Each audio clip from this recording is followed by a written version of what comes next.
बाबा, मुझे आने में थोड़ी देर होगी। काम के बाद मुझे नर्सिंग कॉलेज में एडमिशन की इंक्वायरी करने के लिए जाना है। ठीक है, लेकिन ज़्यादा देर मत लगाना। जी। इतना कहकर 19 साल की लड़की अपने बहुत सारे सपने लेकर घर से स्कूल की तरफ निकलती है, लेकिन उसे क्या पता था कि ये एम्बिशंस उसके लिए उसकी जान जाने का रीज़न बनेंगे। जी हाँ, आज हम एक ऐसे केस की बात कर रहे हैं जिसने पूरे हरियाणा क्या पूरे इंडिया को हिलाकर रख दिया है। एक 19 साल की मासूम लड़की घर वालों को इस हालत में मिलेगी, उन्होंने कभी ये सोचा भी नहीं होगा। उसका सर उसकी बॉडी से सिर्फ कुछ ही इंच जुड़ा हुआ था और चेहरा जैसे कि किसी एसिड या आग से इस तरह जलाया गया था कि चेहरे पर हार्डली कोई स्किन बाकी हो, ऐसे जैसे किसी ने जानबूझकर ये किया हो ताकि इसकी कोई पहचान ना कर सके। और ये सब देखने के बाद भी पुलिस ने ये कहा कि ये सिर्फ सेल्फ हार्म का यानी कि सुसाइड का केस है। तो क्या सच्चाई है इस केस की? क्या उस लड़की ने खुद को पहले एसिड से या आग से अपने फेस को जलाया, फिर अपने ही हाथ से खुद का गला इस तरह काटा कि सिर्फ थोड़ा ही हिस्सा बाकी रह जाए अपनी बॉडी से? क्या ये मुमकिन है?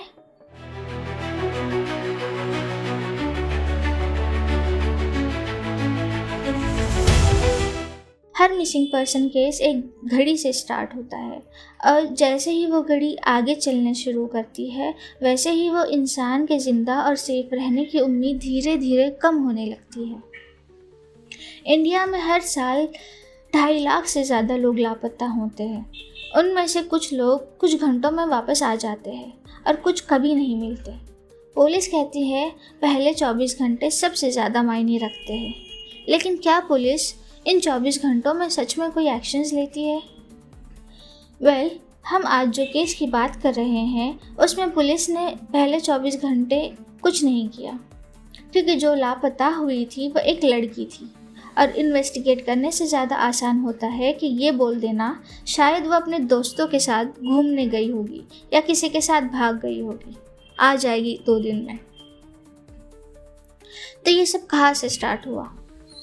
11 अगस्त 2025 मनीषा सिंह, जो कि भिवंडी डिस्ट्रिक्ट की रहने वाली थी, सुबह अपने घर से स्कूल की तरफ निकलती है। वो बिलो मिडिल क्लास फैमिली से बिलोंग करती थी, तो घर के खर्च उठाने के लिए वो प्ले स्कूल में काम करती थी और चूँकि उसका सपना था कि वो एक नर्स बनकर अपने घर की फाइनेंशियल हालत को सुधारे, तो वो उस दिन स्कूल ख़त्म होने के बाद तकरीबन 2 बजे के करीब नर्सिंग कॉलेज की तरफ रवाना होती है। लेकिन उसे क्या पता था कि गरीबों के लिए उनका कोई ख्वाब होना एक बहुत बड़ा गुनाह है, और उसे क्या पता था कि वो दिन उसकी ज़िंदगी का आखिरी दिन होगा। जब शाम 6 बजे तक वो घर वापस नहीं आती है तो उसके बाबा और घर वाले बहुत ज़्यादा परेशान होते हैं और उतने में ही उन्हें मनीषा का कॉल आता है। और जब वो उसे रिसीव करते हैं तो मनीषा वहाँ सामने से कुछ नहीं बोलती है और वो कॉल बंद हो जाता है। और जब वो फिर से कॉल लगाते हैं तो सामने से मनीषा कॉल नहीं उठाती है। वो फिर कॉल करते हैं और फिर से आगे से कोई रिस्पॉन्स नहीं आता। वो बार बार कॉल करते हैं लेकिन कॉल हमेशा बंद हो जाता है। अब घर वाले और ज़्यादा परेशान होते हैं क्योंकि मनीषा ने इससे पहले कभी ऐसा नहीं किया है और ना ही वो इतनी देर घर से बाहर बगैर बताए रही है, और इतने शाम में तो कभी भी नहीं। और अब वो कॉल भी नहीं उठा रही थी, तो वो घबराए हुए पुलिस स्टेशन गए एक मिसिंग पर्सन रिपोर्ट लिखवाने, लेकिन उन्होंने इसे सीरियसली नहीं लिया और कहा कि शायद वह अपनी मर्जी से घर से भागी होगी और 2 दिन बाद वापस आ जाएगी। लेकिन जो लड़की अपनी पढ़ाई को लेकर, अपने फ्यूचर को लेकर इतनी सीरियस थी और अपने एडमिशन करवाने के लिए जो अपने दादा से वादा ले चुकी थी कि अगर एडमिशन के लिए पैसे कम पड़ जाए तो वो उनकी गाय या भैंस बेचकर एडमिशन करवाएंगे, क्या वो लड़की घर से भाग सकती है? वो भी उसी दिन जिस दिन वो घर से ये बताकर गई थी कि वो आज एडमिशन की इंक्वायरी के लिए जाएगी, तो आने में थोड़ी देर होगी। लेकिन पुलिस के लिए ये सब कुछ नॉर्मल था। मनीषा के घर वालों को पुलिस पर बहुत प्रेशर डालना पड़ा था, जब जाकर पुलिस ने दूसरे दिन शाम तकरीबन 5 बजे मिसिंग पर्सन की रिपोर्ट दर्ज की थी। और फिर प्ले स्कूल के CCTV से पता चला कि मनीषा वो स्कूल से अराउंड 1 2:58 यानी कि 2 बजे के करीब वहाँ से निकली थी, जिसके बाद वही प्राइवेट नर्सिंग कॉलेज गई थी जहाँ उसे एडमिशन की इंक्वायरी करनी थी। और जब मनीषा के घर वाले उस कॉलेज में रात में पहुंचे, वहाँ उन्हें 3 आदमी मिले जो कि नशे में बिल्कुल धुत थे। और जब उन्होंने उनसे पूछा कि यहाँ मनीषा आई थी तो उन्होंने साफ मना कर दिया कि यहाँ कोई आया था, ना मनीषा आई थी, ना कोई एडमिशन की इंक्वायरी करने के लिए आया था। जब पुलिस ने उनसे बात की कि मनीषा यहाँ आई थी तो उन्होंने कहा कि यहाँ ना मनीषा आई थी, ना कोई एडमिशन की इंक्वायरी करने आया था। क्या ये लोग सच बोल रहे थे? पता नहीं। उन्होंने तो ये भी बताया कि उस दिन तो कॉलेज 1 बजे ही बंद हो गया था। लेकिन अब इन नशा करने वालों की बातों को कितना सीरियसली लेना चाहिए ये तो पुलिस ही जानती है। और फिर 13 अगस्त यानी कि मनीषा के गुम होने के 2 दिन बाद हरियाणा के एक गांव सिंघानी में एक किसान को बहुत ही बुरी हालत में एक डेड बॉडी दिखी, जिसको देखकर पता नहीं वो कभी उस बॉडी को भूल पाएगा भी या नहीं। शायद ये इमेज उसे हर रोज़ रात नज़र आता होगा। जब उसे इस बॉडी को देखकर इतना ट्रॉमा पहुंचा होगा तो सोचिए उस इंसान को कितनी तकलीफ हुई होगी जिसकी वो बॉडी थी। उसने देखा कि उस बॉडी पर जो सर है वो बिल्कुल कटा हुआ है, इस तरह कि सिर्फ कुछ इंचेस से वो अपनी बॉडी से जुड़ा हुआ है। और उसका जो चेहरा है वो बिल्कुल जला हुआ था, शायद आग से या एसिड से, जैसे किसी ने इस बॉडी को जानबूझकर जलाया होता कि इसकी शनाख्त ना हो पाए। ये देखकर उस किसान ने तुरंत पुलिस को खबर दी और फिर बॉडी की पहचान करने के बाद पता चला कि ये बॉडी मनीषा की थी। क्या मनीषा ऐसी मौत डिजर्व करती थी? एक छोटी मासूम लड़की ना जाने कितने सपने लिए हुए अपनी ज़िंदगी जीना चाहती थी, अपने घर वालों का बोझ कम करना चाहती थी, लेकिन किसी जानवर ने उसे इतनी बेरहमी से मारा था। वो सच में कोई जानवर था या इंसान की शक्ल में कोई दरिंदा? इसका पता तो पुलिस अभी तक नहीं लगा पाई। खैर जब पोस्टमार्टम की रिपोर्ट आई तो उसमें एक्सपर्ट्स ने बताया कि ये एक सुसाइड केस है और इसमें कोई फाउल प्ले नहीं है। मनीषा ने कोई पेस्टिसाइड खाकर खुद की जान ली है और बॉडी की जो ये हालत हुई है ये किसी जंगली जानवर ने की है, असली जंगली जानवर ने। लेकिन जब मनीषा की बॉडी मिली थी तो वहाँ बहुत सारे लोग जमा थे और उन्होंने उसकी बॉडी को देखा था और उनके मुताबिक ये मौत किसी नेचुरल तरीके से या सुसाइड से हुई हो ऐसा बिल्कुल नहीं लगा था। वो कहते हैं कि हमने जब बॉडी देखी तो हमें फ़ौरन लगा कि किसी ने इस लड़की को बहुत ही बेरहमी से जान से मारा है, एलिजिडली, क्योंकि उसका सर किसी ने काटा था और चेहरा भी जला हुआ था और मनीषा सिर्फ 2 दिन से लापता थी, तो चेहरा इतनी बुरी तरह से 2 दिन में डिकम्पोज्ड होना मुमकिन नहीं है। रही बात गले का कटा हुआ होना, तो ये किसी जंगली जानवर ने किया हो ऐसा नहीं लग रहा था। और जब मनीषा के घर वालों ने डेड बॉडी देखी तो उन्होंने साफ साफ मना किया कि हम इस बॉडी का अंतिम संस्कार तभी करेंगे जब पुलिस इस बॉडी का पोस्टमार्टम करेगी, क्योंकि उन्हें नहीं लगता था कि मनीषा ने खुद की जान ली है। पुलिस के मुताबिक उन्हें मनीषा के बॉडी के पास एक सुसाइड नोट भी मिला था। उन्होंने देखा कि वो एक बहुत बड़ी अमाउंट में पेस्टिसाइड खरीद रही है और उनके पास उस दुकान के रजिस्टर में ये नोट भी किया हुआ है और उनके पास उसके बिल्स भी है। लेकिन जिस आदमी को मनीषा की बॉडी मिली थी उसने साफ साफ इनकार कर दिया कि उसने कभी वहाँ कोई सुसाइड नोट देखा था और उसके मुताबिक एलिजिडली ये पुलिस ने जानबूझकर कोई सुसाइड नोट वहाँ रखा है ताकि इस केस को जल्द से जल्द बंद कर सके। और उसके अकॉर्डिंग अगर वहाँ सुसाइड नोट था भी तो मनीषा ने अपना खुद का गला इतना कैसे काटा और अपना ही चेहरा कैसे जलाया?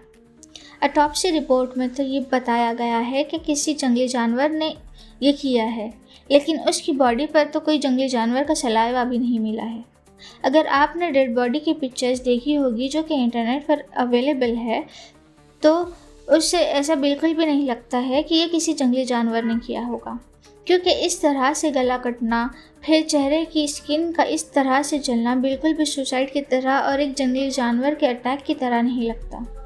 और इसी को लेकर लोकल्स बहुत हाइपर है, अपसेट है और प्रोटेस्ट कर रहे हैं क्योंकि उन्हें सच्चाई चाहिए, उन्हें जस्टिस चाहिए। अकॉर्डिंग टू मनीषा's फादर, इस केस में पुलिस ने बहुत लेजीनेस दिखाई है। स्टार्ट से ही उन्होंने मिसिंग पर्सन रिपोर्ट लिखवाने से मना किया और फिर जब लिखी भी तो एक्शंस लेने में बहुत देर कर दी। वो इसे सीरियसली नहीं ले रहे थे। उन्होंने मनीषा को फ़ोन भी ट्रेस नहीं किया और ना ही क्राइम सीन्स को प्रिजर्व करने की कोशिश की। और जब पुलिस उस कॉलेज पहुंची जहां मनीषा घर वालों को बता कर गई थी तो वहां के एडमिनिस्ट्रेटर्स ने उन्हें सीसीटीवी फुटेजेस देने से साफ मना कर दिया। और जब बाद में वो दी भी तो ऐसा लगा कि जैसे फुटेज के साथ किसी ने कोई गड़बड़ की है या किसी ने कोई छेड़छाड़ की हो। और ये सब देखकर हरियाणा के लोग बहुत ज़्यादा तेज में आ गए और सड़कों पर उतर गए और प्रोटेस्ट करने लगे। और ये सब एक्शंस देखकर हरियाणा की गवर्नमेंट पर बहुत प्रेशर आया और वो फिर इस केस की इन्वेस्टिगेशन डिपार्टमेंट पर तनाव और प्रेशर डालने लगी। और अब इस डिपार्टमेंट के कुछ लोगों को ट्रांसफ़र भी कर दिया है और ऑलमोस्ट 5 ऑफिसर्स को सस्पेंड भी कर दिया है। लेकिन ये क्या काफ़ी है? और अब ये पता चला है कि इस केस की इन्वेस्टिगेशन अब सीबीआई कर रही है और वो अब उस गांव भी पहुंची हैं और इन्वेस्टिगेट कर रही हैं। एज पर मनीषा's फैमिली, उन्हें तीसरी पोस्टमार्टम रिपोर्ट का अभी तक कुछ पता नहीं चला। लेकिन सीबीआई टीम ने लोकल क्राइम इन्वेस्टिगेशन एजेंसी से जानकारी इकट्ठी की है लेकिन अभी तक वो डिस्ट्रिक्ट एडमिनिस्ट्रेशन या मनीषा के परिवार से नहीं मिले। 6 सितंबर 2025 तक सीबीआई की तरफ से कोई भी नतीजा या गिरफ्तारी सामने नहीं आई है। जांच अभी शुरू है और फिलहाल सबसे बड़ी अपडेट सही है कि सीबीआई ने अपने प्रोब ऑफिशियली शुरू कर दिए हैं। एंड टू मेंशन, अभी तक सिर्फ 2 पोस्टमार्टम्स हुए हैं और दोनों में ऐसे कुछ बताया नहीं गया है कि मनीषा के साथ कोई सेक्सुअल असॉल्ट हुआ था। लेकिन मनीषा की नीज पर बहुत सारे स्क्रैचेस थे और वो बहुत बुरी तरह जख्मी भी थे। लेकिन उसकी जो ट्राउजर्स थी वो घुटनों की जगह पर बिल्कुल साफ थी। अगर उसे इतनी बुरी तरह घुटनों पर कोई चोट लगी थी तो उसकी ट्राउजर्स भी घुटनों की जगह से फटी हुई या ख़राब होनी चाहिए थी, लेकिन ऐसा कुछ नहीं था। ये सब लाउसी इन्वेस्टिगेशन और जांच पड़ताल देखकर भिवानी के लोग बहुत गुस्सा थे और इसीलिए कुछ दिनों के लिए वहाँ का इंटरनेट भी सस्पेंड कर दिया गया था, क्योंकि वो बहुत ज़्यादा प्रोटेस्ट कर रहे थे और इस चीज़ को बहुत ज़्यादा वायरल कर रहे थे। मनीषा के साथ जो भी हुआ हो वो सिर्फ एक कहानी नहीं है, वो एक ज़ख्म है जो समाज के दिल पर लगा है। और जिसने भी ये जुर्म किया है, हम सब की सिर्फ एक ही मांग है कि मनीषा को इंसाफ मिले। ये केस उन हज़ारों केसेस की तरह धूल में ना दबा दिया जाए जहां गुनहगार आज़ाद घूमते रहे और नई मासूम लड़कियां उनके शिकार बनती रहे। हमारी दुआ है कि जस्टिस सिस्टम इस बार जागरूक हो, इस बार मजबूत हो, ताकि मनीषा के साथ साथ हर एक बेटी को इंसाफ मिले। आज भी मनीषा के घर के बाहर अनेक औरतें, बहनें और माएँ प्रोटेस्ट कर रही हैं, सिर्फ एक आवाज़ के साथ, मनीषा को इंसाफ दो। और उनकी ये आवाज़ मनीषा के घर वालों का हौसला बन रही है। फिलहाल यहीं तक, ये केस अभी चल रहा है, कुछ सच का फैसला अभी बाकी है। जैसे ही इस केस में कोई नई अपडेट्स आएगी, मैं आप तक पहुंचाऊंगी, चाहे इस वीडियो के कमेंट्स में हो या फिर एक नई वीडियो के साथ। मैं आपसे ये गुजारिश नहीं करूँगी कि आप मेरे चैनल को सब्सक्राइब कर दीजिए, क्योंकि मैं ये सब्सक्राइबर्स के लिए या व्यूज़ के लिए नहीं कर रही हूँ। मैं तो बस यही चाहती हूँ कि विक्टिम्स की फैमिलीज़ की आवाज़ आप तक पहुँचे और उन्हें जस्टिस मिले।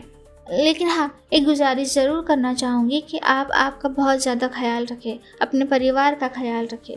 ज़िंदगी बहुत नाजुक है और इंसानियत तभी ज़िंदा है जब हम एक दूसरों के साथ काइंड रहें।